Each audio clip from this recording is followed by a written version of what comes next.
Hi folks, Denise Howell here, and you're about to join us for This Week in Law. If you've not been paying attention, the GDPR is about to go into effect in May. It takes effect May 25th. We've got Dave Ehman of Centry Global here to join us this week. He's a TWiL fan too, which never hurts matters.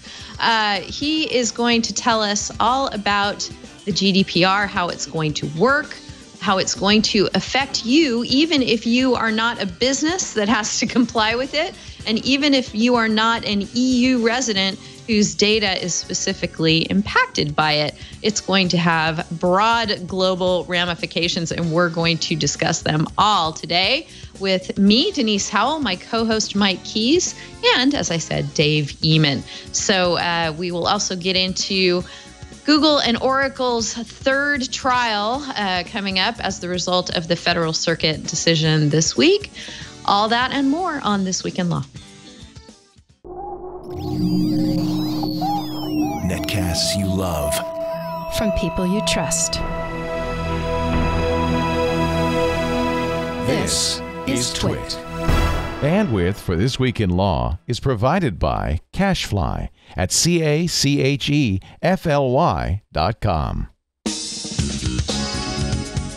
This is TWiL, This Week in Law with Denise Howell, Mike Keys, and Matt Curtis. Episode 418, recorded March 30th, 2018. FOMO, Ray EU. Hi, folks. This is Denise Howell, and you're joining us for This Week in Law. Thank you so much for joining us. We have a very timely and important show here today. If you have been paying attention to the GDPR, you know that that is scheduled to go into effect right around the corner here in May. We've done a bit on the GDPR on This Week in Law, but I think as we're coming down to the wire here, it's great that we have the opportunity to go deep with an expert on the subject. Dave Ehman is joining us from Centry Global in Calgary, Alberta, Canada. Hello, Dave. Hello, Denise. Hello, everybody. Wonderful to have you.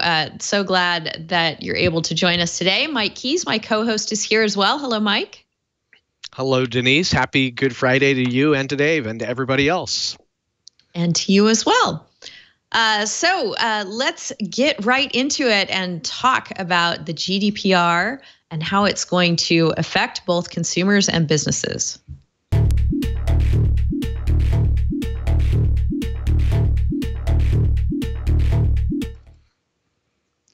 So, Dave, you work for a company called Centry Global, and Centry helps companies manage risk with respect to things like the GDPR, correct? That's right.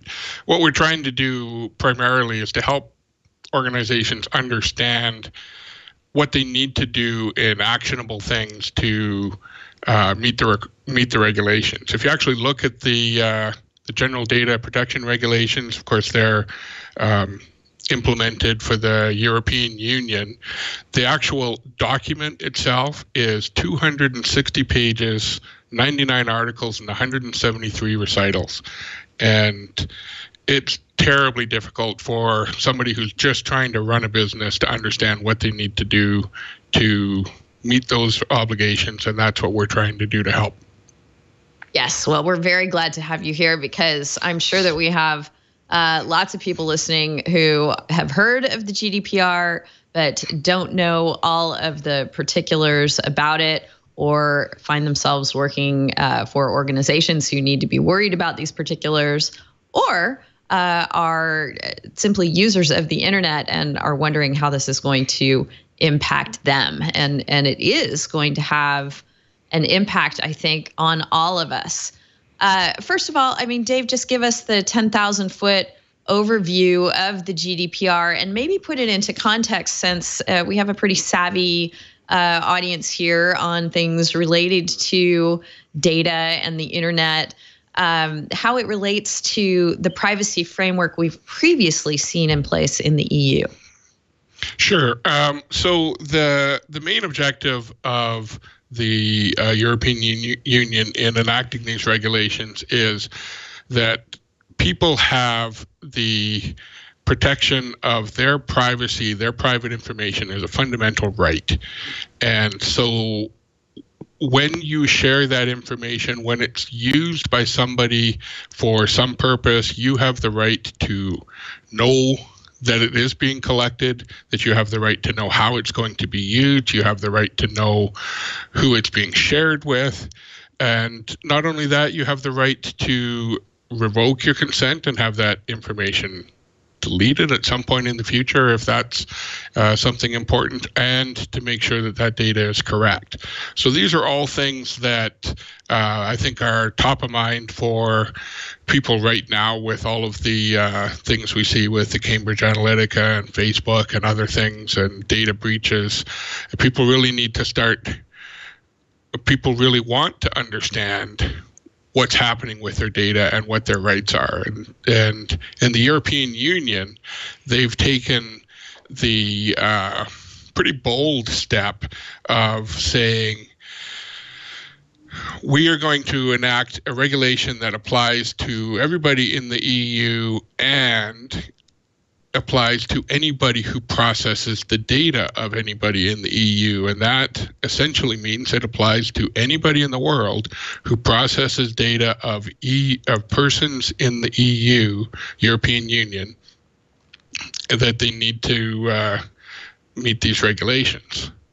And I think the thing that has really gotten everybody paying attention to it, and I'm sure this was quite intentional, is this is a regulation that has significant teeth in terms of fines. So, and what are those fines, Dave?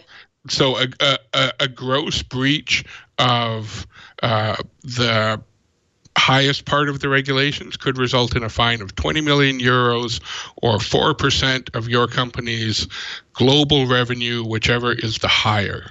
So you can imagine that a small company facing a potential of 20 million euros, call that 30 million US dollars, can be obviously threatening to the existence of the company. So that's one thing, but then you look at somebody like Facebook, somebody like Equifax, which I think we've talked about in the past, and you could be talking about hundreds of millions of euros in fines for non-compliance. Right. So maybe another good starting point before we go into the particulars of how companies have to shift their thinking about handling the data of these EU users. We know what the fines are for non-compliance. Who do they apply to? How big do you have to be, or how small do you have to be exempted from the GDPR? Or is anybody exempt? There are some specific rules. If you're a company that's larger than 250 employees, then the regulations apply pretty much across the board. For small to medium-sized companies, say less than 250 employees, if your processing of personal data is, quote, not occasional, which means you do it relatively consistently, then you're covered under the regulations. If you include any of the special categories of personal data, and we'll talk about that in a short bit, then you're included as well. So it goes right across the board. If you're doing any kind of regular processing of personal data of EU persons, then the regulations apply to you. Mike, I'm curious to get your take on this. Obviously, because the EU is such a huge market, people are going to want to do business with EU users and potentially have a physical presence there as well. And so my take on this is that the GDPR is set to become a global standard in how data is handled. What's your take? Do you think that maybe people will just carve out the EU so as not to have to comply? God, I mean, that's like the $64 million question, right? I think you're right that it seems like, given the the geographic swath associated with the EU countries and the population. It just seems like it is forcing almost a global standard here. But the devil's in the details ultimately, and we'll have to see how this all plays out, I suppose.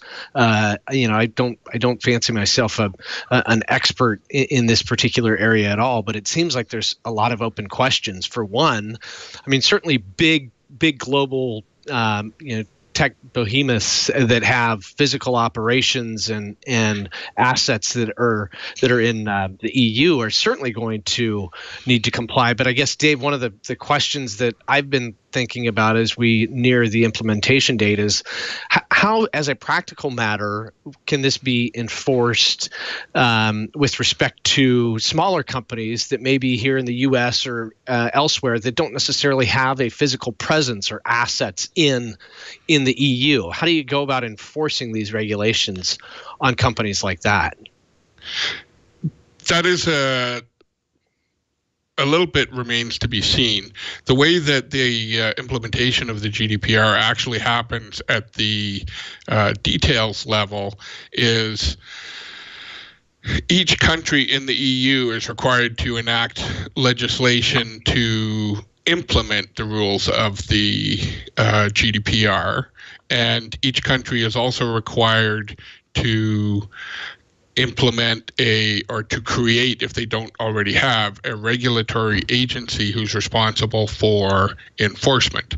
So what actually happens on a practical level is if there is a breach of personal data of people in France, then the France regulator will actually get involved. And to the extent that a company has no economic interests in France, that it's really just a company that it physically and legally exists in the U.S., it actually remains to be seen how those kinds of regulatory penalties can be enforced. Certainly if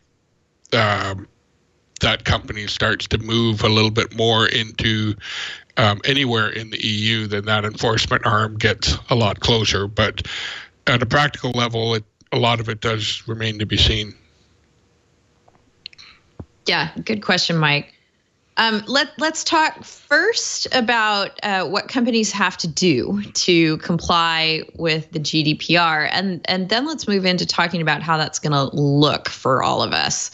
So you did a great piece on your company's blog, Dave, back in January that is concise and comprehensible, and I commend you because so much of the discussion I've seen of the GDPR makes my head spin, and this one does not. It's Centry's GDPR guide. So break it down for us.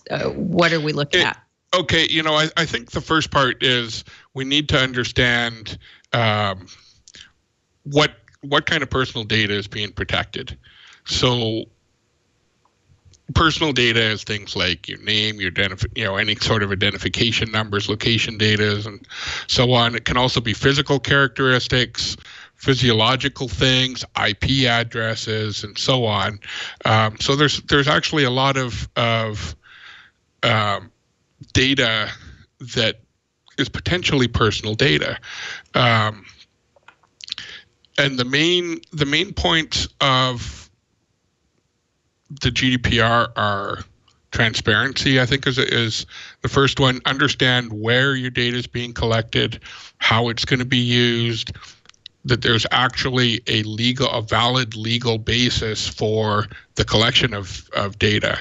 One of the aspects in the regulation is processing of data is actually only legal under very specific circumstances for specified, explicit, and legitimate reasons, and limited to what's necessary, I think, is another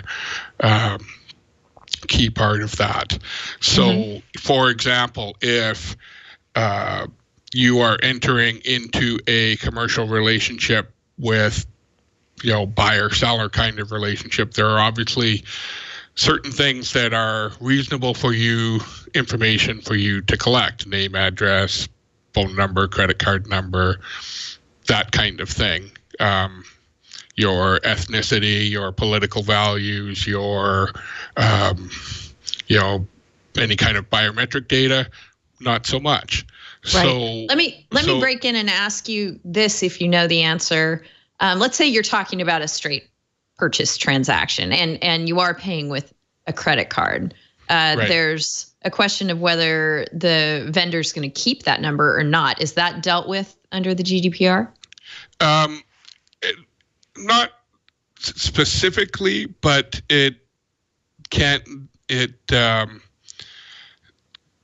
be covered. So the GDPR is, in a lot of cases, not very prescriptive in terms of what you can and cannot do.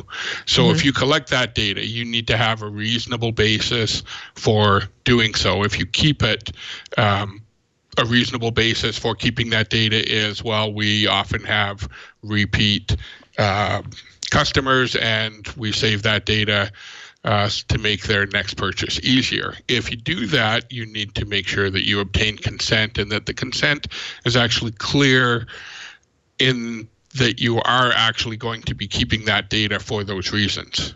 So the biggest issue in GDPR is it comes back to transparency. That you can collect data that is legitimate for the purposes that you're doing, and there are very specific rights and basis under which you can collect that data. And consent is one of them. There are actually some other ones. So let's talk first about consent, because that seems to be a huge part of the GDPR. And I want to come back to that notion that there are other ways that you can collect data about EU residents without getting their consent. Is that what you're saying? Yes. Okay, so talk about consent first. Okay, so consent is in the articles of the regulations. Consent must be freely given, specific, informed, and unambiguous, and that the notice that you're collecting information and that consent needs to be at every point where you collect that data. So freely given means that you can't tie consent to something that's unrelated to it. Specific, uninformed, ambiguous means that hiding it in the fine print on page 14 of some terms and conditions is not okay. So you've probably seen a lot of it already where you're entering your personal information and you cannot move to the next step until you click the box that says, I consent to the use of my personal information for this purpose. And so it needs to be unambiguous, that I actually had to go and click something. It has to be specific to the time and place where that data is actually being collected. So it sounds to me, Mike, like there may be some, we might be seeing some changes in not just the way that contractual language is presented to people, but in the actual language itself, that it's not going to be quite as dense and incomprehensible as we might be used to seeing. Do you agree? I think that's exactly right. Under what Dave was just mentioning there, wow, it's going to have to be clear and conspicuous, not buried somewhere in a disclaimer or somewhere at the end of a document full of other terms. So yeah, that seems like that's going to be a fundamental change just right there all by itself. Right. Pretty significant. Right. Dave, is that something that your company is addressing with customers? Are you telling them you need to go to your lawyers and tell them that this isn't going to cut it anymore? Right. It is, and the regulations actually, when you come right down to it, especially for small, medium-sized businesses that are just trying to conduct business, it's actually not that onerous to do, but you need to do it. And so that is things like when you're collecting data that you provide consent. We've had, and I've had conversations with customers like, okay, I'm a sales guy and somebody hands me my business card, that's their personal information. There's no actual specific, uninformed, ambiguous consent that I can use that data. So do I just have to throw that business card in the garbage? And that actually comes back to one of the other rights that enable lawfulness of processing of information. I said earlier, one of the reasons that you can collect information is if the subject has given consent. One of the other ones that is actually getting a lot of thought and interest right now is, and I'll read the clause just so you can understand the style of the language in the regulations, necessary for the purposes of legitimate interest pursued by the controller or third party, except where interests are overridden by a bunch of other things. So purposes of legitimate interest, what does that mean? The interpretation of that is a little open, and of course things will get settled down a lot more once the regulations come into force and we start to see some of the enforcement actions that will really tell the tale on what's okay and what's not. But the business card example is the legitimate interest. Okay, somebody hands me their business card. Legitimately, they believe, and I think everybody would agree, that gives that person the right to contact them in the future about whatever product or service they were discussing. What it doesn't mean is that you can sign me up for a newsletter and put me on your mailing list and start sending me all kinds of email stuff all along. So they draw the line somewhere in the middle there, that it's okay for you to contact me on a one-to-one basis, but not so much put me on a mailing list. Right. So for the EU person who's annoyed that they've been put on a mailing list in that scenario, they would go to their local GDPR enforcement body and say, hey, they exceeded my implied consent. Go get them. Yes, or they can actually go to the company, and there are a whole bunch of rights of the data subject, which is the person whose information it is, that are built into the regulations, that you can go right to the company and say, where did you get that data? Where, under what legal process are you using that data? Where and when did you obtain consent, and so on. And so you can go right to the company and ask for that information. And so that means that companies need to be ready to deal with those kinds of requests. And of course, Technically, you could always go right to the company and ask those things, but there was, as you said, no teeth to making the company respond. So the teeth now is that under the regulations, the company is required to respond without undue delay, is the terminology. So you can't just shuck and jive and delay anymore. And of course, if the person feels that they're not getting the answers that they deserve, then they go to the regulator, and the regulator comes in to the company with club and hammer and says, okay, tell us what's going on here. All right. Wow. Yeah. Hey, Dave, in terms of enforcement, so does this provide like a private cause of action for individuals, or is this really just the regulatory regime that kicks in, and then the government officials come in and initiate action or go about enforcing the regulations? I wouldn't categorize it as a private course of action per se. A person has a right to go to the company and ask the questions, and the company has the obligation under the regulations to answer those questions to the extent that they are the questions that are specifically identified in the regulations. But then I think the rectification, if that's not dealt with to the satisfaction of the person, just becomes the regulatory regime. So then the regulator comes in and says, asks the questions, decides whether you're compliant or not, decides if they're going to take any sort of enforcement action. So I have a question for both of you. as to what this means. Obviously, tons of US companies do business with the data of EU residents. Tons of companies globally do. And they're going to have to put mechanisms into place to deal with these kinds of inquiries, do all of the compliance steps, rewrite their privacy policies, make sure they're getting the right consent, et cetera, for these EU customers. So they're going to have those processes in place. Hopefully they already are, or they're scrambling to get those processes in place before the May 25th D-Day. This all kind of feels a bit like Y2K as we wind down to May 25th, right? For big companies in the EU, the level of effort that they are putting into this is pretty comparable to what there was in Y2K. Right.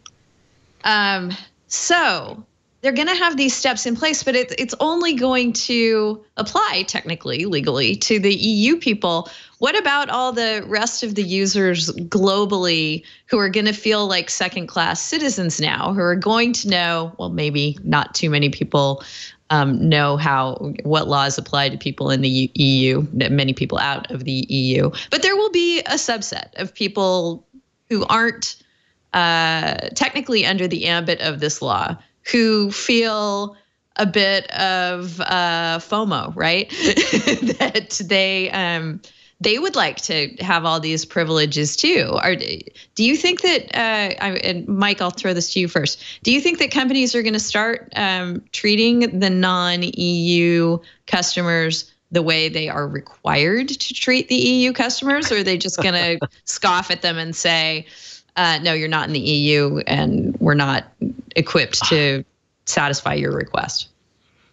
Yeah, I mean, that's a really good and I think a tough question to have much of an answer to. I mean, I guess at one level, to kind of streamline operations and to make things consistent for purposes of consistency and clarity internally at a company, I could see kind of company-wide implementation to an extent, just because it seems like it might be easier to deal with it that way, as opposed to excerpting out certain countries and certain geographic regions and treating customers differently there. I don't know. I don't have great visibility into that. I'd certainly be curious on Dave's thoughts. Yeah, Dave, are you counseling companies one way or the other on that front? What I'm finding is that a lot of companies are recognizing, and what I've pointing out as well is all the regulators around the world are looking at these regulations and watching very, very closely to see exactly how this implementation goes, because this is a problem everywhere. If you look in the US, there are different privacy protection regulations in every state. And they have, they define what data or what personal data is slightly differently. They have different breach notification obligations and so on. And to a large extent, the GDPR are, maybe call it the lowest common denominator in terms of, if we meet the GDPR regulations, then you have a high probability of meeting anybody's regulations anywhere. And so a lot of companies are just saying, that's what we'll implement globally.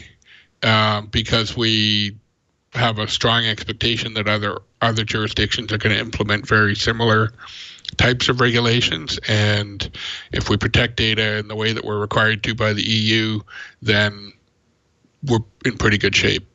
Right. Mm-hmm. You could pretty much guess that you're going to be in compliance with whatever gets enacted wherever. And for a large company, these global companies, it is terrifically difficult to have different processes for each and every different state, province, country that you deal with. And to the extent that you can simplify those, and you in a lot of cases you're doing it at the most stringent of regulation, but that's probably cheaper in the long run than trying to maintain a bunch of different processes. Yeah, I hadn't really thought about that before, but thank you, EU. I think. All right. One other sort of weird little hypothetical popped into my head as you were talking, Dave, and that is suppose, I wonder if the regulations deal with this or not. Suppose there is a company that is not actually targeting EU residents as its customer, and one just sort of happens along. Suppose they have, a local oriented business where they're using the internet to get users to come and participate in something locally. They're not buying and selling things internationally. They're using the internet as basically their organizational structure for real world events. And that some of their users just happen to be EU residents. And they don't actually know that, but they're collecting the same data about everybody because, as you point out, companies love consistency. If you're not targeting EU residents, does that help you get out of jail free? And remind me to come back to, we were going to talk about how data can be collected without someone's consent. Maybe this is one of those examples. So the short answer is no. Okay. So a scholarly reading of the regulations would show that just because you're not intending to collect the data of EU persons, there's no out that says that you're not subject to them. But I think when reality starts to come into it and you realize that the enforcement is going to be handled by regulatory agencies in each of the EU 28 countries, and each of those regulators is going to have a specific amount of budget and a specific amount of resources, and they're going to go after the big issues, not the little guys. So I think in a lot of cases, if somebody is just trying to do their little business and they have a few customers that happen to be from the EU and they're based in the US, I would be really, really surprised if there was a situation short of gross negligence that caused the regulator to get involved. So right. in some extent, I think the regulations are written in such a way that the local, because enforcement is left up to the regulators in each of the countries, that they can be at least reasonably smart about their enforcement. Okay, and take us back to how data could be collected without consent under these regulations. Okay, so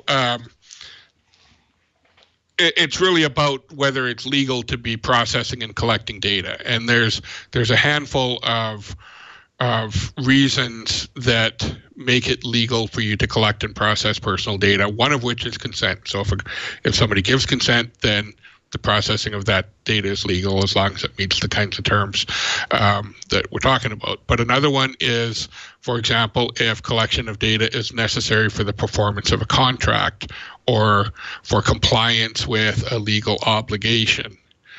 You can think of actual contracts between two companies, or where information needs to be shared for compliance with health and safety regulations or something like that.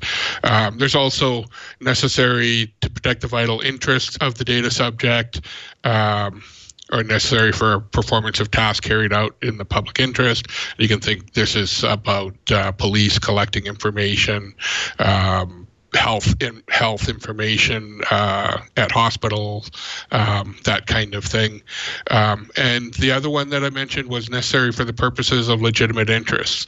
And so another example of that, and I think this is probably a more reasonable example, is you're sitting in your house and you order a pizza from your local pizza shop, and the pizza shop has a contractor who delivers the pizza, and they have to share. You have to share your information with the pizza shop, and you may or may not have had to click a little form saying, yes, here, I agree to you using my address so that you can deliver the pizza. But I think most people looking at the regulations believe that the pizza shop giving your address to the delivery guy is in the legitimate interest that everybody thought that they were part of. So there doesn't need to be a formal consent of me saying you can have my address and you can give it to the pizza guy, that's really just a legitimate interest.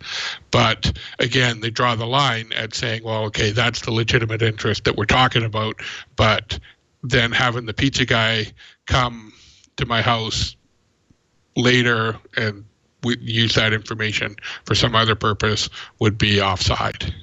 Right. There's a funny piece in the articles that we've compiled to get ready for the show today. You can look at all of those whenever you'd like. If you go to tagpacker.com/user/thisweekinlaw. I find it funny. I'm sure the people who were surveyed did not find it funny. It's a media post called the GDPR Brainbuster. Firms can't decipher many provisions. And they're referencing a study released this month by AvePoint. And it's a study of how people responded to the GDPR, whether they understood or felt like they understood various provisions of it. These were business people who were surveyed. And many areas require more clarity, according to this survey. And that legitimate interest definition that you were just dealing with, Dave, 47% of the respondents said they did not get that at all. Breach notification, 44% said nope. I'd like to talk to the rest that said that they did understand it, because there's a lot of discussion in the industry right now as to what that means and what is actually legitimate for a legitimate interest. There has been some discussion of using that particular provision for marketing, because there is a little bit of language in a clause that would tend to make it look like marketing, direct marketing may be able to use that clause, but most interpretations of it are very, very narrow. But again, it remains to be seen in terms of how the regulations are actually enforced when they come into play, because even though they're hundreds of pages long, they're very not prescriptive in terms of what you need to do to be compliant. Mm-hmm. This piece points out, take the required keeping of records for all data processing activities. Of those that have them, 17% for all processing, 37% or some.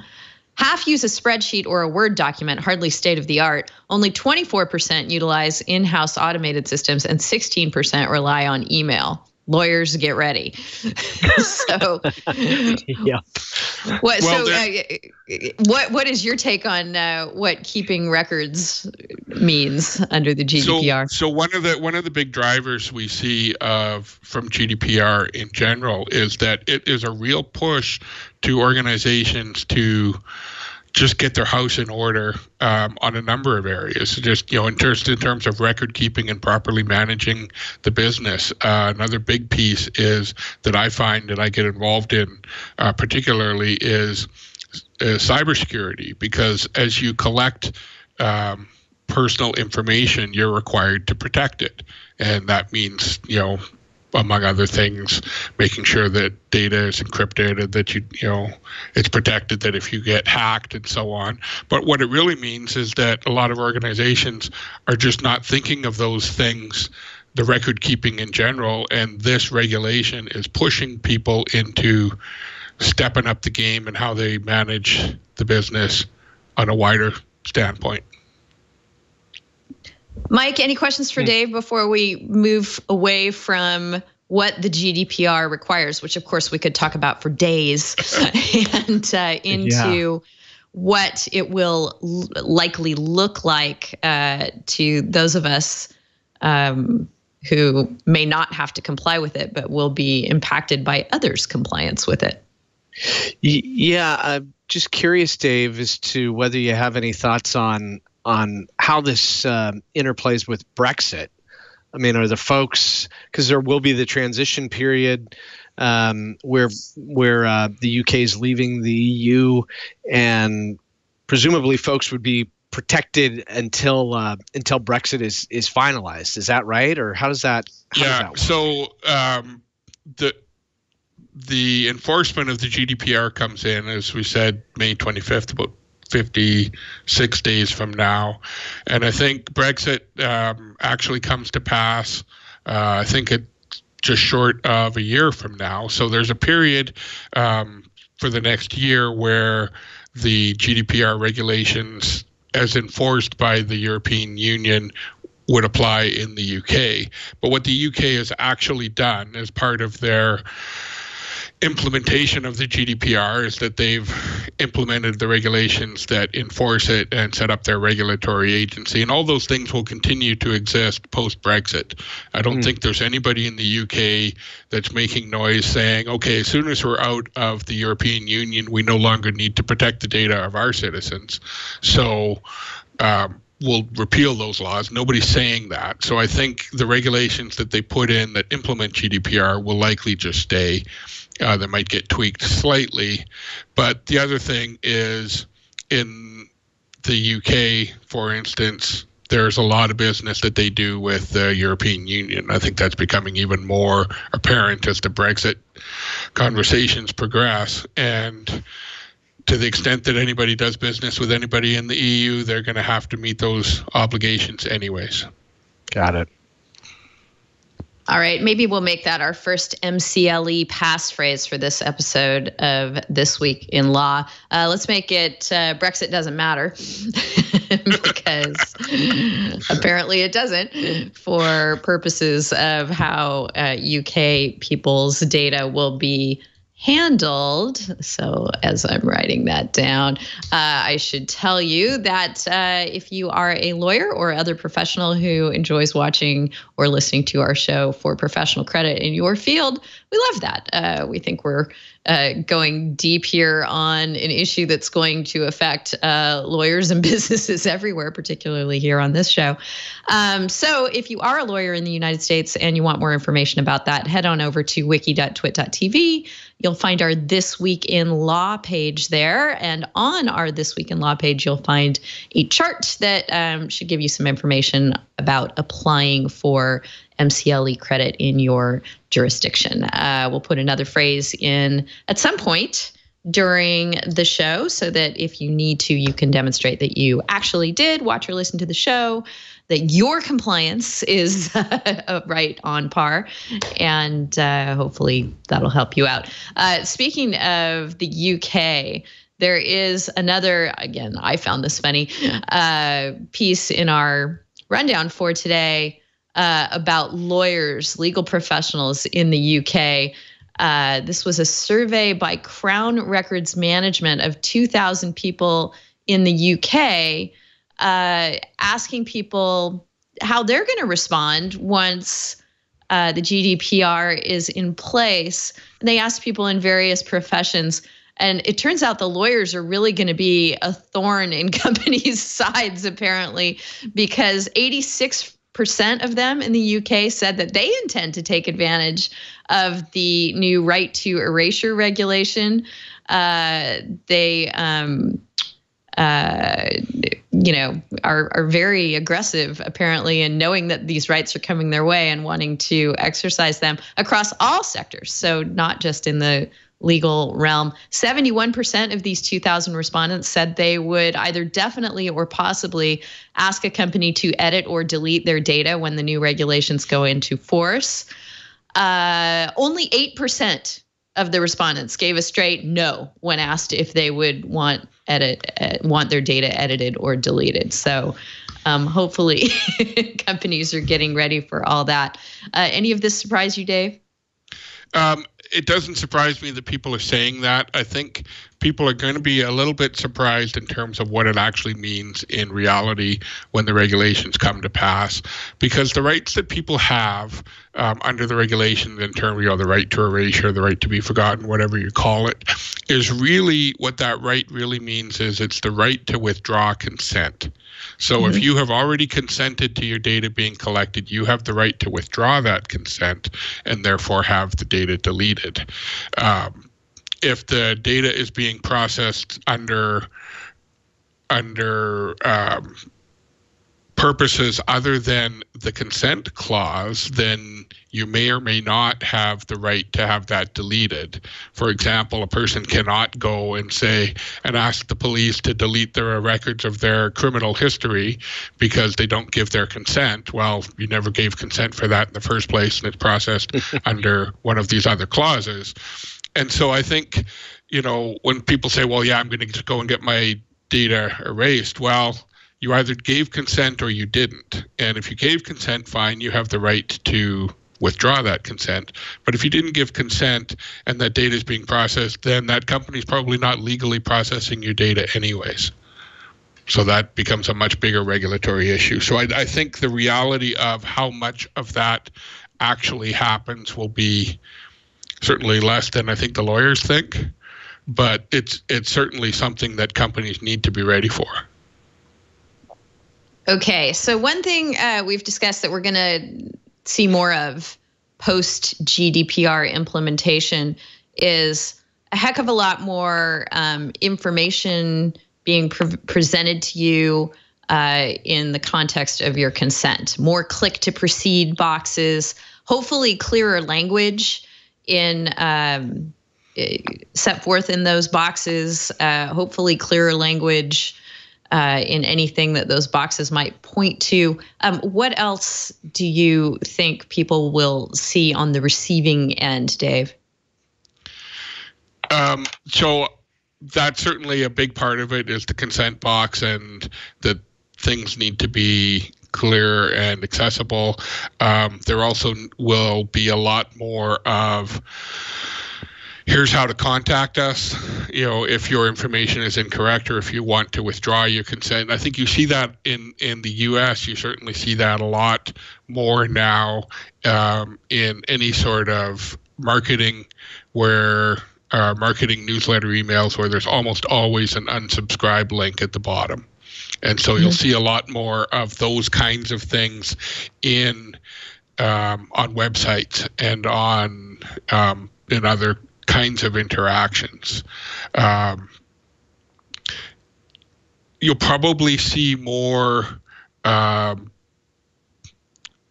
opportunities or more places where you have to click those boxes where you never really thought that you had to before. And another one that a lot of people are talking about is just on your first visit to a website. Again, in EU, if you go to EU websites right now, you almost always, the first time you get there, you get a pop-up about the site uses cookies. Click here to say okay for using cookies. You're likely to see a lot more of those kinds of pop-ups that block you before you even get to the website to say, we're going to watch your using of this website to be able to serve you better ads, for instance, because that's something that now would require consent. So, the two options are if you don't click this, then don't come to our website, or don't click this and, we'll just give you crappy ads. Right. Well, better ads or crappy ads. I think that you've just hit on the tip of the iceberg of the other huge fallout of the GDPR, which is how the advertising industry and those who deal with it, like Google, are going to handle this and evolve in light of it. One thing that Google is doing is it has laid out its consent plan for publishers. Have you looked at this, Dave? Yeah, and then that's kind of what I was alluding to, is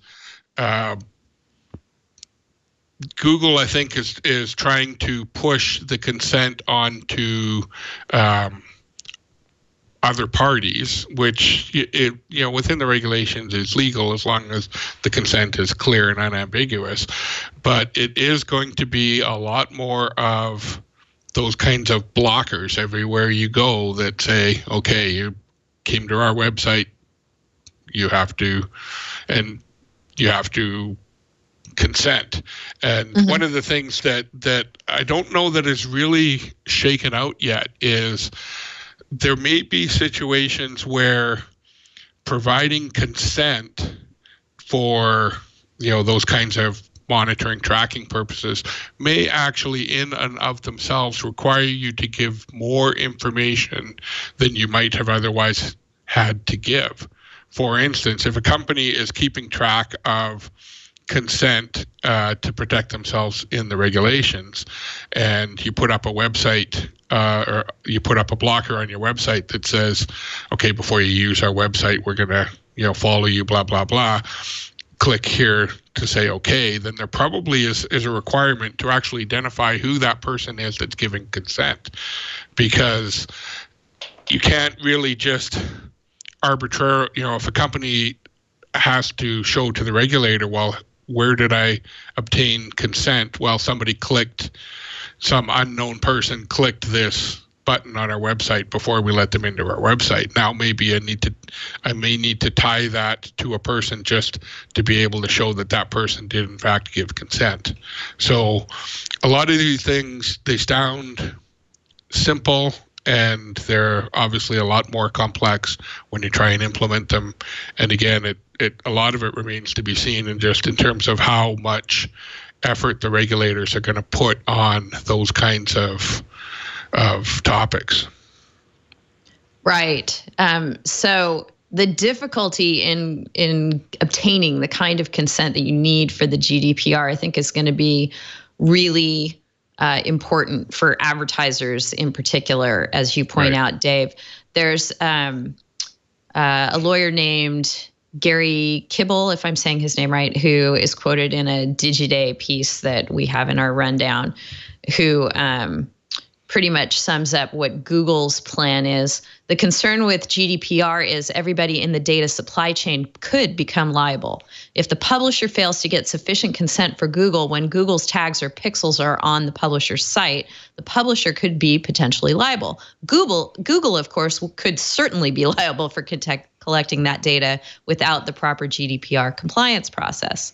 The way they're solving the problem is, okay, publisher, I'm going to put the burden on you. Go obtain this consent, but then I need to be able to verify it because as a joint controller, I'm on the hook too.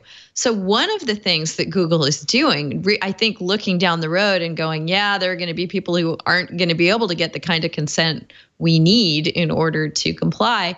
They're actually rolling out ways for publishers to do non-targeted ads. So we're kind of going back to the days when they could not so precisely target based on personal information.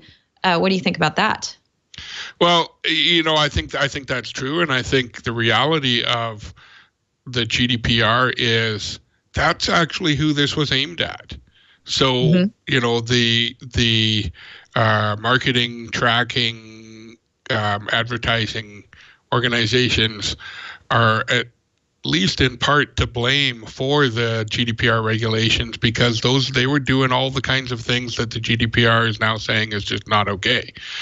And they would argue that, well, we do them to make sure that the ads that we serve to you are much likely to be more in your interest. But the public pushback has been, maybe that's true, but I don't want you using my information in that way. And so I see a lot of the marketing companies say, well, under these regulations, how are we going to continue doing what we were doing in the past? And in a lot of cases, the answer is the regulations were put in to prevent you from behaving that way. So stop it. Right. There are a bunch of marketing industry oriented pieces in our rundown where folks are basically reading the Riot Act to their industry and saying, look, it's important to look beyond This is a quote from one called, "Will there still be marketing after GDPR?" It's important to look beyond the deadline and start figuring out how your organization can accomplish its marketing goals in this new reality, and most importantly, get major benefits from it as another way to strengthen a client-centric approach of your business. So it seems like that dream that marketers have had, and I would venture to say consumers have had, of actually seeing ads that you want in a relevant way at a time that you want them, that are actually useful and not annoying, that may still be out there, and that possibly the GDPR can help nudge that industry in the right direction. Is that kind of your take on that, Dave? Right. And I think there's a possibility for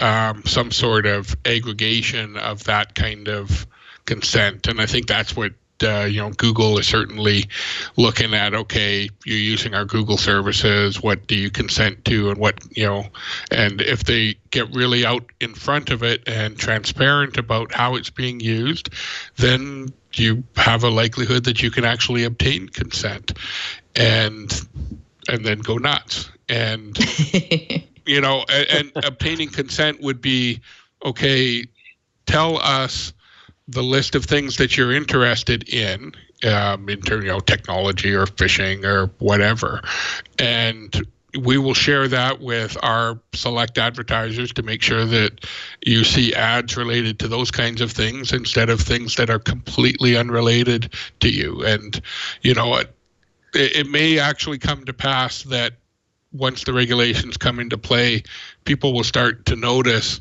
how poor the ads that they're seeing now fit, because there is no correlation to them as compared to in the past, in the months before the regulation, where some of the ads were actually a lot more targeted. And although people may not notice that that's something they like, they might, once it's gone, they might say, well, that wasn't so bad. And then they might be willing to give consent for those kinds of things. Right. But the caveats post GDPR is they either the consent has to be obtained properly and can be revoked at any time. All that has to be managed in the way we've been discussing. And I think there's this whole element of trust between the advertiser and the person being advertised to, that's going to be necessary for that kind of consent to be given. Do you agree? Absolutely. And I think that's all about transparency. And you probably noticed in the last little while, both Google and Facebook have been advertising the capabilities in their systems where you can go and download all of the information that they have on you and look at it. And so I've done that actually both with my Google account and my Facebook account. And it's actually striking what is in there. In Facebook, it's at 11:07 p.m. on such and such a day, you clicked this ad. And it's all in there. And some of the things that are interesting is, okay, I remember clicking that, but I don't remember thinking that it was an ad. And so a lot of that kind of stuff is becoming more and more prevalent, and it's front and center right now in the Cambridge Analytica conversations about people are saying, well, delete Facebook. Well, okay, that's fine, but can you really do that? And oh, by the way, you're also using Google, and you're using Microsoft, and you're using LinkedIn, and you're using Instagram and Snapchat and all of these other things that are all collecting or using processing data in some fashion. So it's you can't go all Unabomber and say, look, I'm going to go completely offline and not share any of my data. I suppose you could, but that's not really realistic for most people. So then it becomes a matter of deciding what is okay and what isn't. And I think to a large extent, the general population just doesn't really understand the question yet. Yeah. And GDPR is pushing it hard in one in one direction, and we'll see how that shakes out. But I think there's going to be a lot more confusion before these things settle down. Right. Yeah. Mike, there's probably not a binary, yes, it's going to be this way, not the other way kind of answer to this question. But how do you think this is going to shake out for the marketing industry? Do you think people will just back off on targeted ads? Do you think they'll swallow the pill and comply and have better communications and build more trust with their customers? Where do you see this going? God, it's hard to think that we're going to return to the days of completely untargeted advertising. It just seems like we've crossed the Rubicon, so to speak, and it's such an integral part of online marketing and advertising. It seems hard to believe that we'd kind of go back the other direction now. But I don't know. That would be my thought. But we see throughout history in all sorts of different contexts how things return to how they were in some form or fashion. So it could be. I guess that's my way of saying I have no clue. Love it. I think one thing that we're probably likely going to see more of is websites requiring you to log in to be able to use the important parts of their websites. And as part of the login process, you provide information and you're going to provide a consent. And so then they're going, so websites that in the past didn't necessarily need to rely on that are going to have to start relying on that. And that's going to mean to users more and more username, password, login, remember that, what's my password, all that kind of stuff. But I think that's one of the ways that they're going to deal with it. Well, so Dave, once that happens, kind of assuming that you're right, which that seems completely logical that would happen, it wouldn't call for constant reauthorization or consent, right? Once you consent and the terms are clear and conspicuous, and a company has gotten your consent, then presumably there could be a cookie or something that allows your login information to be used each time, and you don't have to go through that process again, right? That's right. Yeah. So consent doesn't need to be continuously obtained, but any place where you're providing new information, if you're giving a credit card information or putting in an address or something like that, there needs to be consent at that point. But I don't think that extends to every time you click on a website, for instance. Question for you, Dave, on the implementation and compliance side. Something I've paid attention to for years is called Project VRM, and among other things, that stands for Vendor Relationship Management.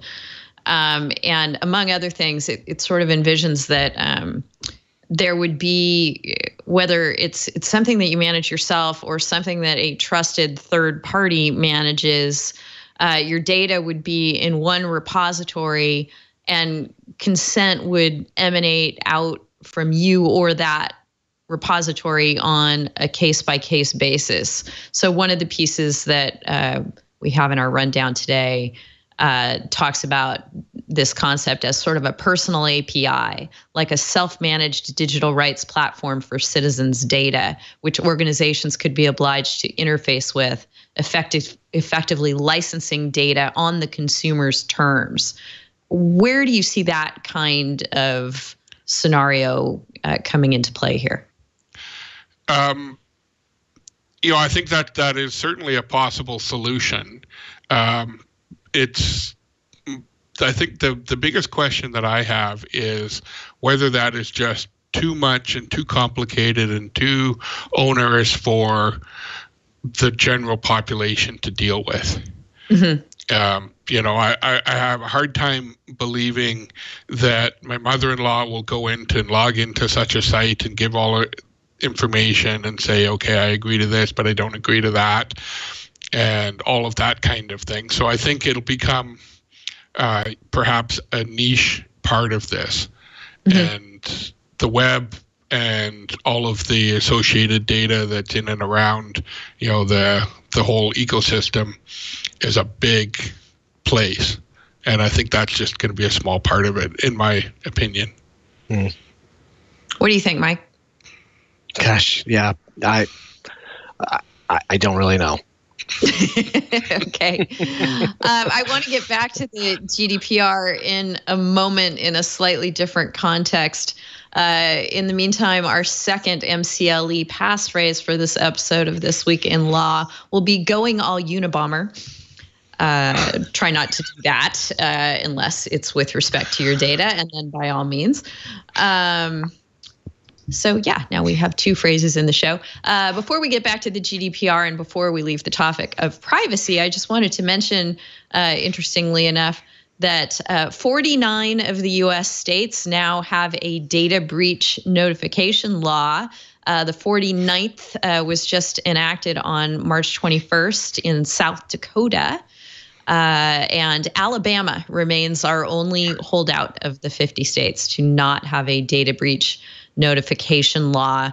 I guess this does tie in with our GDPR discussion, Dave, because obviously data breach notification is part of the GDPR and part of the part that will be enforced with those very strong fine-oriented teeth that the GDPR has. Do you think that the GDPR may render the 49 separate data breach notification laws operative now in the U.S. somewhat moot as people simply comply with the GDPR standard, or how do you see that playing out? I sure hope so. Yeah. The big issue with all of that is there are 49 different laws, and just a cursory look at them. They define breach different. They define what is and is not personal data different. Your obligations in terms of timing, who you need to notify, and how soon are all different. And so, you could imagine if you have data from people in all the states, and you have to go and do 49 different notification styles because of a breach, where under the GDPR, it's actually quite simple. If you have a breach, you have to notify the supervisory authority, which is the regulator in the country that's relevant, without undue delay and not less than 72 hours after you detect the breach. And so that's simple. Without undue delay and not less than 72 hours. But there's also a higher criteria. I think we glossed over it a little bit, but there's a special category of personal information that are things like genetics and political affiliations and ethnicity, collectively all of the things that could potentially be used to discriminate against people, and that data carries an even higher standard of notification, where if there's a breach that's related to that, where it's likely to result in a high risk to the data subject, you are required to notify the supervisory authority without undue delay, period. Which means as soon as you find evidence of a breach, you have to get the regulator involved. And so that means, for the European Union, that's a process that you need to figure out in advance, because you can't be figuring out how to deal with that when and if a breach actually happens. So you need to test it in advance. You need to have a written down process, know who's going to contact who. There's a concept of a data protection officer, which is the person in the company that knows where all of the data is and how it's protected and all that. And that's the person who interfaces with the regulator. All of that needs to be done, but it needs to be done only in one way for all 28 EU member states. In the US and in many other countries, okay, let's look up what the rules for South Dakota are. And sorry, Dave, did you say that applies to a certain classification or subset of data? So there's a subset of data that has a higher standard, what basically makes the not less than 72 hours go away, which means you can't even delay the 72 hours for notification. You have to notify right away if the data is that special category of data. And what's in the category? Yeah. Collectively, it's the list of things that might be used to discriminate against people: ethnicity, genetics, political affiliations, sexual orientation, those kinds of things. If you have that kind of data, it needs to be protected to a higher standard, and the notification standards are higher. What about things like social security numbers and bank account logins? Those are kind of in the regular personal data category. So those are all the personal data is considered to be information that could cause harm to a subject if it's released. But the special category is, and it's primarily limited to the kinds of things that widespread discrimination might be based on. Got it. Hey, how is Canada approaching all of this? Canada has privacy regulations. PIPEDA is the name of the regulation. Very much like what's going on in the States is that, we do have various obligations of protection, but nothing with any of the kind of teeth that the GDPR has. So Canada, like the US, like many other countries, is watching what happens in the European Union to see how that turns out. Now, there's another part of it in terms of the international aspect of GDPR that maybe we can talk about a little bit, is moving data from the European Union to a country or jurisdiction outside of the European Union.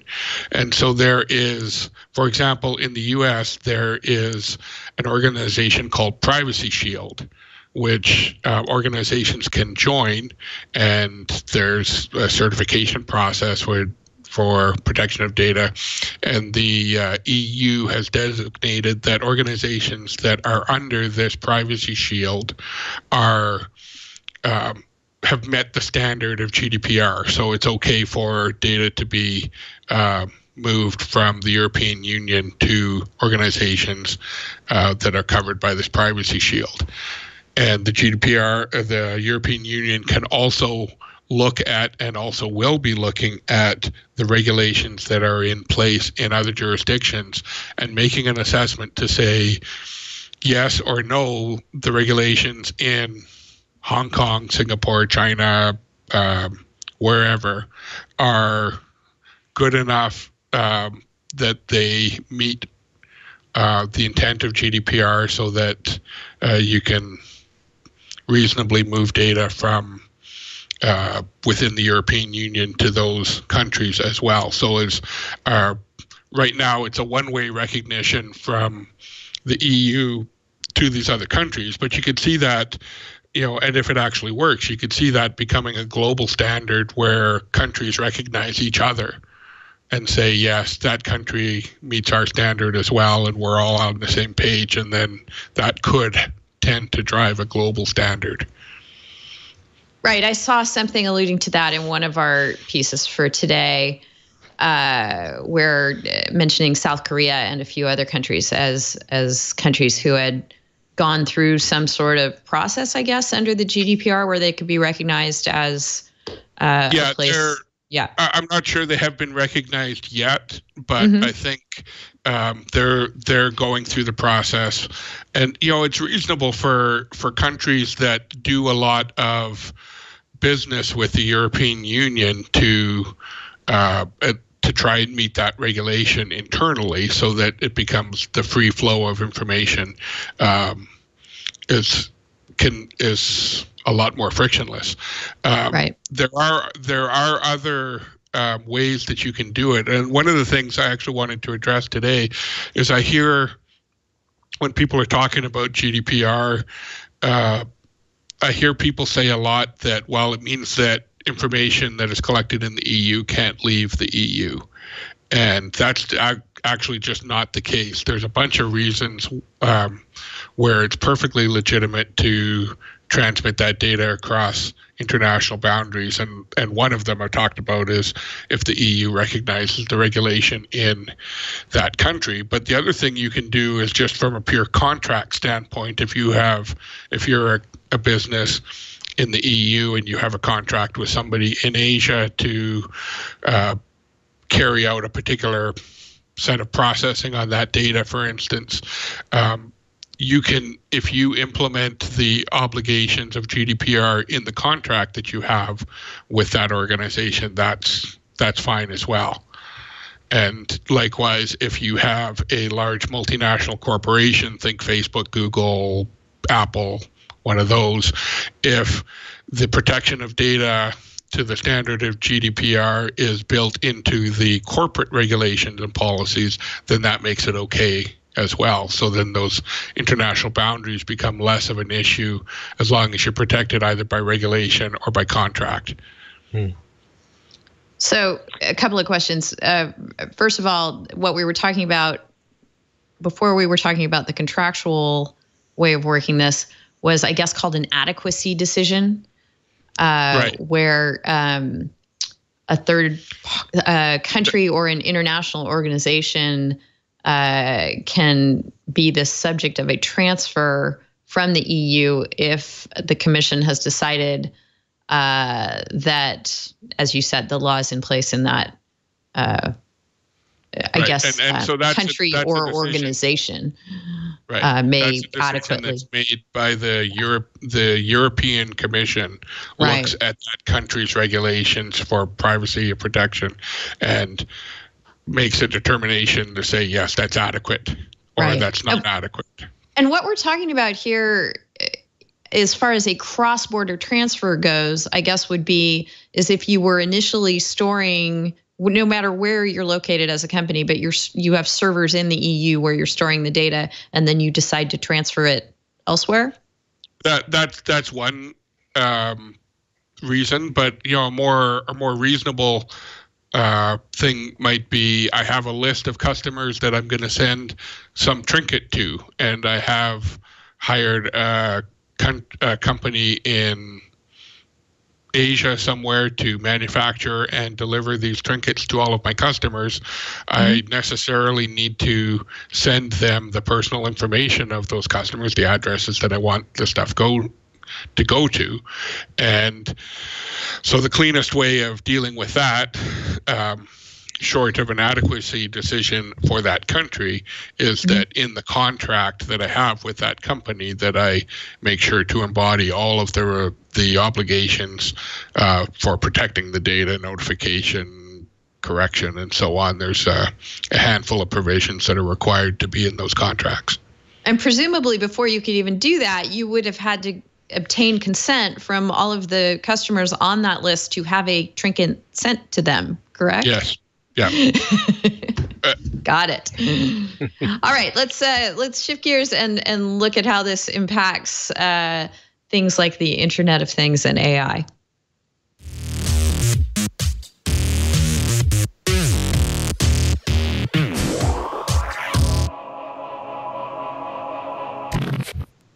So we haven't really talked, Dave, about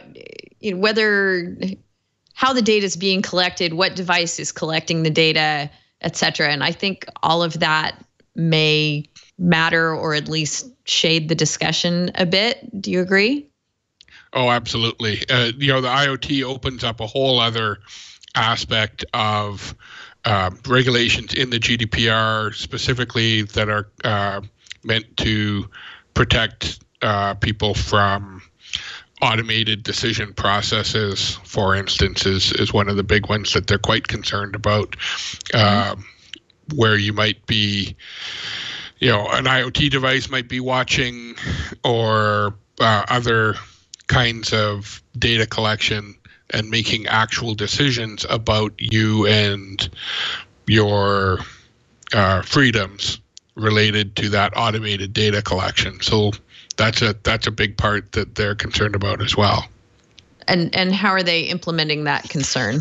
So essentially, the regulation, it's Article 22, and the GDPR says that data subjects have the right to not be subject to a decision based solely on automated processing, unless it's necessary for contract between the subject and the controller, or there is explicit consent. So there's a consent requirement, but being not subject to a decision based solely on automated processing, that could be something like we have red light cameras or license plate cameras that are monitoring your location, and as a result of monitoring your license plate, we think that you are in violation of some law, and we send you a ticket. All automated process, you know, not necessarily happening today, but you could see in the IoT world how that could be down the track, and not necessarily as far as people might think. And so GDPR explicitly prohibits that type of decision making based solely on automated processing. So there has to be a person in the loop, and the data subject has the right to go and say, no, that was based purely on automated things. I need to have it reviewed by an actual person, and so on. Wow, I'm going to have to take some time to wrap my head around that. Mike, how do you think that this will affect the, implementation in businesses of machine learning and AI? God, yeah. That's a really great question. I'm not sure that I totally understand the reach of what you're saying, Dave, with respect to automated systems. I'm not sure the people who wrote the regulations do either. Okay, good. Why they use the broad language, right? Right, and I think and we've seen it in the regulations in a number of cases where there is intentionally broad language because they don't want to be revising it, and they're going to let the interpretation of the enforcement actually drive what's okay and what's not okay. So I think it raises the question, and maybe this concept isn't embodied in the regulations, but is there a notion of kind of good faith compliance or good faith belief that you were in compliance, or will that come into play, or is this really just a strict liability regime? If the regulators find that you're out of compliance, and you could, face some pretty stiff penalties. I think the reality of the way it's going to be enforced, I think, is that there is going to be and in some places in the regulations, there are actually some reasonableness tests. There are, for example, in some of the technical obligations that you have, is that those need to be reasonable. But I think and this is my opinion, is that I think the regulators are going to take a very dim view on organizations that are just completely flouting the regulations and just pushing the limits and just trying to get away with things, as compared to an organization that says, here's all the things that we've done, here's all the reasons why we believe that was okay. And I think that when it comes to enforcement and penalties, I think there'll be wildly different outcomes for those two situations. Mm-hmm. Before we leave the topic of the GDPR, as I said, we could talk about this for days, but we do have a few other things that we wanted to talk about today. I do have a question for you, Dave, on how the process, once you've been tagged as someone who's not in compliance and you have to go defend yourself before an enforcement body, is it like a trial? Do you get to put on evidence? Is there some form of appeal? Do you know? It is. So the actual enforcement of the regulation is left up to the regulatory agencies in each country, and I think they'll handle it. They'll handle it to some extent differently, but I think in general it'll be like a regulatory interaction where the regulator says, provide us this information, that information, and so on. And then they would come down with their particular ruling, and there's probably the rights in most countries for you to challenge that ruling and take it to a higher standard. But that differs country by country. Got it. All right. Well, my mind is on various procedures involving trials and appeals because a big appellate decision came out this week. Mike, third time's the charm for Google and Oracle on the copyright front. Let's talk about that before we wrap the show.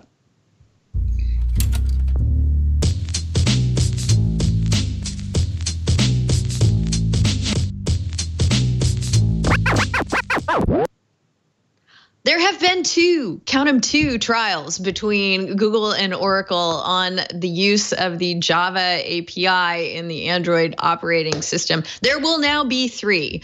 Mike, you want to brief us on what happened this week? Yeah, so this is a case that's been ongoing for, the better part of a decade, maybe a little less than that. And it all stems from Sun Microsystems' development of the Java platform.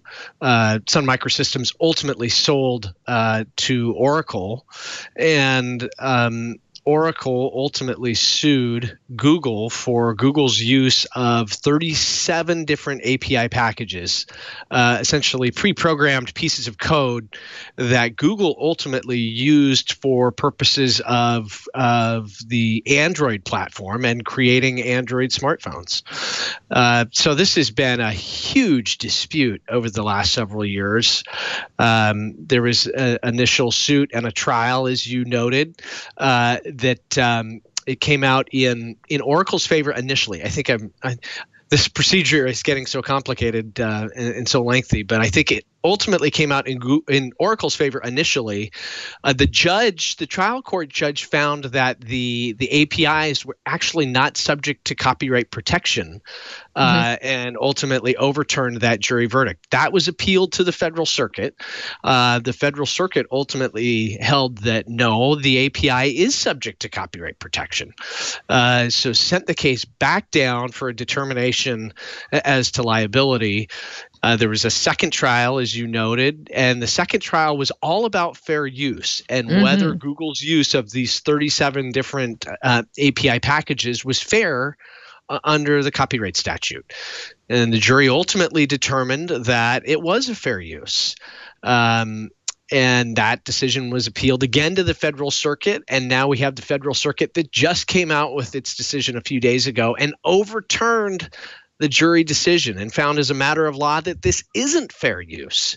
And so it remanded the case now for, presumably we're going to have a new trial, or we're going to go to a damages phase. Actually, I guess it would have to be retried and start all over again to a certain extent. So the saga continues with respect to this dispute, but the Federal Circuit's decision is, I think, hugely important and impactful for good and devastating. And for bad. It's devastating for Google, right? Oh, they're no going question. back. They're going to have a third bite at the apple, but their main weapons have been removed from their arsenal. They're not going to be able to argue that it's not copyrightable. They're not going to be able to argue that it's fair use. Correct? That's right. Yeah, I mean, that's those two are, as near as I can tell, off the table. And the decision itself is, I think, stunning in a couple of significant respects. I mean, kind of the first thing that struck me about it is this case has been ongoing for so long. There's been two trials. There's been so much evidence that was ultimately considered both by the trial court and by the two juries that were impaneled. And, the Federal Circuit kind of washed that all away with its decision. And we in the U.S., juries' determinations after they've had a full and fair opportunity to consider the evidence that's been presented by the lawyers and have been instructed on the law by the judge, once that happens, appellate courts tend to to really be deferential. I mean, that's what it means in our American system, at trial by a jury of your peers. And so the Federal Circuit's decision to kind of get into the weeds and reweigh the evidence and make a determination that no, this isn't fair use as a matter of law, that's stunning. Absolutely stunning.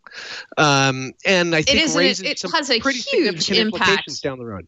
Yeah, go ahead. You talk about that. Tell us what those implications are.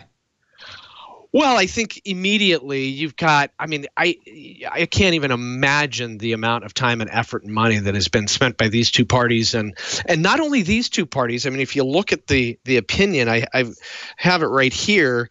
You can oftentimes tell how significant a case is by just looking at the number of lawyers involved. Well, as you can see, for those of you that are watching, this just the first part of the opinion has 5 pages, single-spaced, of the number of lawyers and law firms and organizations that were involved in this case. So that alone, I mean, it's just a hugely important case, significant to a lot of different people, a lot of different players in the industry. But I think the implications for this, kind of right off the bat, in my mind, is that the appellate courts now are going to take a fresh look at if this decision holds and if it's adopted outside of the Federal Circuit. This means that any fair use determination is fair game on appeal, and that the appellate court could get in there and reweigh the evidence and make its own value judgments with respect to what was presented and what the juries were thinking. So, I mean, I think that's a huge, huge departure from what we typically think of as an appellate court review. So that's it. I mean, that's just one of the implications. The other one is, right. So the amount of what was used here, we're talking about 37 different packages, 11,000 lines of code. Sounds, on its face significant, but when you're comparing that to the overall Java platform, it's a tiny, tiny, tiny, tiny little piece of the overall language, or not the language, excuse me, the Java platform. And the court ultimately said, look, it's substantial enough that it's you can't really dismiss that as de minimis, which I think is, again, kind of substituting the appellate court's view of the facts for that of the jury. The judge in this case took a look at the evidence anew after the trial, and ultimately rejected Oracle's motion for a judgment notwithstanding the verdict in a new trial. And the judge said, look, I look at all this evidence and I size it up against the fair use factors, and I may have come out a different way, but there's at least substantial evidence for the jury to make these particular determinations. And they could have looked at the evidence in this particular way, but they didn't. They looked at it in another way, supposedly. So I just think it's, fair use is so complicated in many respects as it is. I just think this adds an unnecessary layer of complexity to the whole calculus and analysis when it comes to fair use. Yeah, that's a really good point. And I'm concerned too as to what the fallout is for the technology industry as a whole. Right. I wonder if people are, just going to say, okay, that's it. No more Java. We're going to do what we need to do, but we're not going to get ourselves in the same mess that Google did, if that's even possible. And even, if you're avoiding Java, then maybe you're using something else and the problem exists there too. I don't know that it's a problem that can really be solved in a way that's consistent with the way the technology world works. Parker Higgins of the Freedom of the Press Foundation and EFF did a great interview with Mashable, and here's how he concludes. He said, we've got decades and decades of precedent where the computer science and the world of software advances works. Sorry, I said that wrong. We've got decades and decades of precedent where the way computer science and the world of software advances works is that we make things that are compatible with other people's programs and just a little better. And you have to compete based on not having a monopoly on the interface, but by making the best program. If that goes away, and it doesn't even have to fully go away, there may be just enough uncertainty on it that you can have programmers who say, I'd love to make a new, better, fill in the blank. He said Facebook, but I can't. not only is it's strange legally, but it's potentially very hard on the industry. Dave, I know you're not a lawyer, but you wanted to stay on and weigh in on some of our other topics. Do you have some thoughts here? Yeah, I think it's terribly frustrating when you have these kinds of, copyright law, which was written for manuscripts, handwritten documents and things, being applied to technology that was in no way even considered when the laws were being written. And so they get stapled onto and added to and shoehorned. And I think, if Congress were to sit down and say, okay, what, from a blank slate, if we were going to protect people who create things, and replace the whole copyright system, what would it look like and what would the results of these kinds of things be? I suspect that they would be different. But I think it also suffers from the fact that in a lot of cases, you're dealing with people who don't really understand the technology in the way that, we technologists do. And it's just, it's difficult.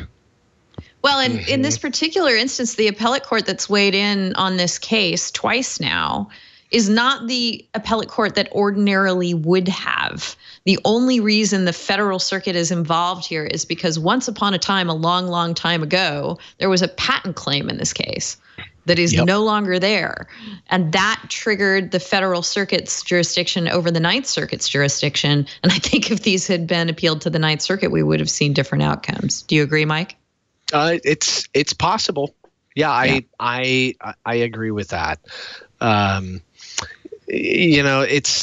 There's so many implications here. And, I want to say that I'm not unsympathetic to Oracle's view of the world by any means. I mean, I thought they had developed some pretty good evidence and some pretty good arguments in their favor. The thing that I find disappointing about the decision is the whole notion of a jury's determination just kind of being thrown out and the appellate court coming in and substituting its own value judgments for that of the jury. I think that's bad judicial policy, and that's not something that appellate courts should be in the business of doing. The other thing that I wanted to note about it, and kind of an example of where I think the appellate court just essentially said, look, that's fine, jury, what you did, but you're wrong. Your determination and your value judgment is wrong, is on the whole notion of transformativeness. We talk about fair use, and a critical component being whether the subsequent use is sufficiently transformative, meaning that you've injected new meaning or you've added something in a very significant way. There's various tests for transformativeness, but one of the arguments and the evidence that was developed below is that, look, Java initially was for computers, and ultimately it was taken, a small portion of it, added to, and created a really great platforms for smartphones. And so that was an argument that I think is a persuasive argument. Oracle, of course, has arguments on the other side of the equation, but ultimately I could see a jury would be persuaded by that. That, yeah, look, they took something that was rather functional, they added to it, they created a new platform, and look at everything that's resulted as a result of that initial act. So that's something that the appellate court just said, look, that's just not transformative as a matter of law. It's just not. It calls into question, I think, in a lot of ways. I could come up with what I think is a pretty good argument and develop evidence that I'm going to present to the jury, but that's going to be second guessed on appeal. So it's a conundrum for sure. My hope is that this case gets rectified either by the full federal circuit or the U.S. Supreme Court. All right, we will continue to keep you posted on Oracle versus Google and what goes on there. We had some other pretty interesting stories in the rundown for today, but have covered so much ground that I think we're going to have to shelve them until next week. And we'll plunge on into our concluding material for the show, starting out with our animal selfie of the week. All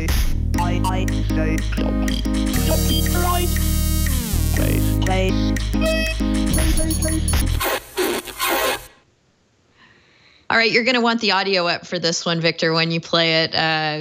The tweet in question has to do with somebody's mom who sent them some video of, again, this is highly appropriate for our phone because for our show, is not only is this an animal selfie, but there's a theft of technology involved too. Go for it, Victor. Go, run. God damn it. Gracie, bring my phone. Gracie, give it here. Bring it here. Gracie, give me the fucking phone. It's recording. Give it to me. It's recording. It's recording. That is great. A budding canine cinematographer in the making. Yes. So clearly this has all the aspects of an animal selfie. But we do love the ones where the animals steal the cameras and run off and make their own film. This one was a bit sort of avant-garde, I would say, in its style. But So does the dog own the copyright to that video now? well, that's why we feature these every week, because it's fun to ponder in the wake of the monkey selfie case in in the federal court in California, and the arguments that were advanced in that case. I think under the law as we know it in the United States, no one would own the copyright to this because a non-human took the video. That might change based on your global jurisdiction. We did have an article in the rundown on that very topic that we're not going to get to this week, but hopefully we'll get to it on the next episode, having to do with the Google Clip camera, which we've discussed before, which takes photos via AI and video too. All right, so that was our animal selfie. Our tip of the week, much in keeping with our discussion today of the GDPR and privacy, is that on March 28th, Facebook made it easier to find their privacy tools and added some features that weren't there before. Importantly, you used to have to delete your entire Facebook account in order to go dark on that platform. Now, though, with these newer controls, you can choose what parts of your account that you no longer want Facebook to use or share with advertisers. And also you can choose specific posts, reactions, comments, profile details to delete. So it's gotten more fine-grained what you can do. I haven't played around with this yet, but and it's brand new this week. So hopefully all of you can do that too. And our tip is just to know that it's out there. Casey Newton on Twitter, who is the Silicon Valley editor at The Verge, summed it up this way. Facebook is making it easier to find your privacy settings. Simply arrange 5 burning candles into a pentagram and yell privacy beneath the glow of a blood moon. So that would be his tip. But mine is to go and check out the new privacy settings and know that you can do more things with deleting certain things on Facebook, certain data than you were able to do before. Our resources of the week, appropriately enough, involve privacy as well. I already mentioned Centry's GDPR guide, co-authored by Dave, as a wonderful, wonderful resource, very succinct summation of what the GDPR is, how it will work, who it will affect, what you need to be thinking about. There's one other that I found as well by App Institute. They have their own GDPR guide, a little longer, a little denser. If you're looking for a little more detail, I encourage you to check that out. And then another resource that you might want to look at is for Firefox over at Mozilla. they have this whole, and I was not familiar with this until they released this last week. They have a whole structure where you can operate various sites in containers via an extension. And if you're somehow not comfortable with the new privacy controls that you have for Facebook, you might want to check out the Facebook container extension for Firefox, which just basically walls off Facebook and makes it more difficult for Facebook to track you around the web. So anything else you want to add about your GDPR guide resource, Dave? No, I think, it's a complicated thing, and we're trying to make it easy for companies to do their diligence. So if anybody wants some help on that, they can get a hold of us either through our websites, it's Centry.Global, or myself directly on the Twitter at Centry Cyber, CENTRYCYBER. That's wonderful. And Dave, I can't thank you enough. You heard me after This Week in Tech last week saying in response to someone who's in the chat with us, I think today, listening to the show, that we should do a GDPR show, that one would be very timely. And you've immediately got in touch with me having heard that and said, hey, I'd love to come on and join you for that. So I really, really appreciate it. Your knowledge and insights have been invaluable. Thank you so much. Oh, thank you very much. I really enjoyed it myself. Mike, I learned a lot. Did you?